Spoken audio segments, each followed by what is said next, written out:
This is what I used to do when my country was at war.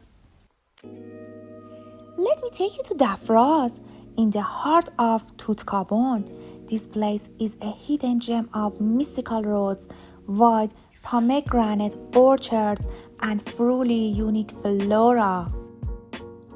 And finally, we reached Dafraz, the perfect place to embrace the beauty and find peace. I walked up the stairs, eager to see the view I'd heard so much about.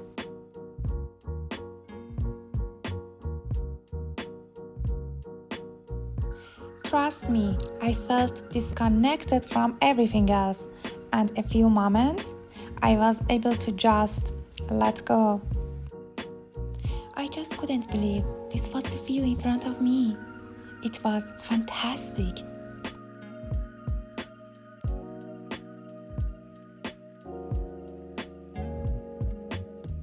I also had a travel companion who made this trip even more special. We even took some lovely photos by the pomegranate trees. Now, let me show you the most exacting part of this trip. First, we put on our boots and grabbed a shovel to clear the path, just to stay safe from snakes or any other crawlers.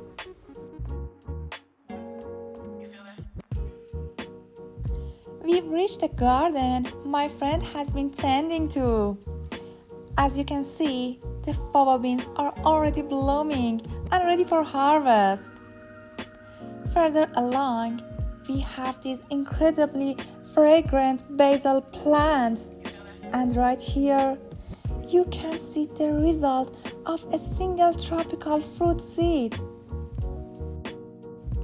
This one climbing up here is the Christmas lima bean and the black-eyed pea. And right here in the middle, that's fenugreek growing. Next to it, you can see a bunch of fully grown basil plants. And there are also plenty of delicious fava beans. Even raw, they taste amazing. Here, you can see parsley. To me, it's one of the key ingredients for any pasta dish.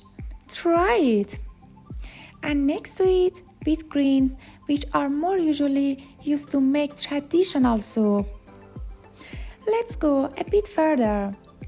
I should mention, I was being very careful not to step on or crush anything. I found these tiny white flowers here, and I realized they are for the white radishes. This was a first for me. After that, I reached something I truly love: corn. I made my way through them to see them up close.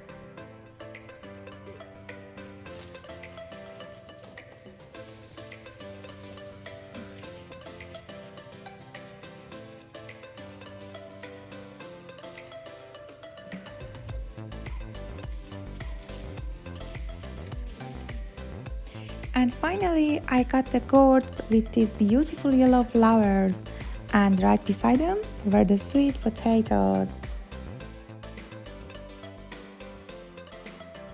My friend taught me so much about planting.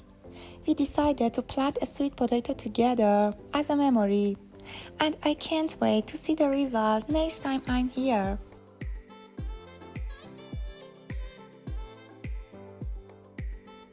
Then I spent a little more time walking through that beautiful place, picking and tasting the organic product straight from the garden.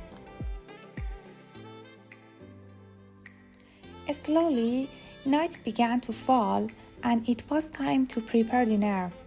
We picked some basil for the meal, and afterward we built a fire and honored the beloved northern tradition of eating kebab.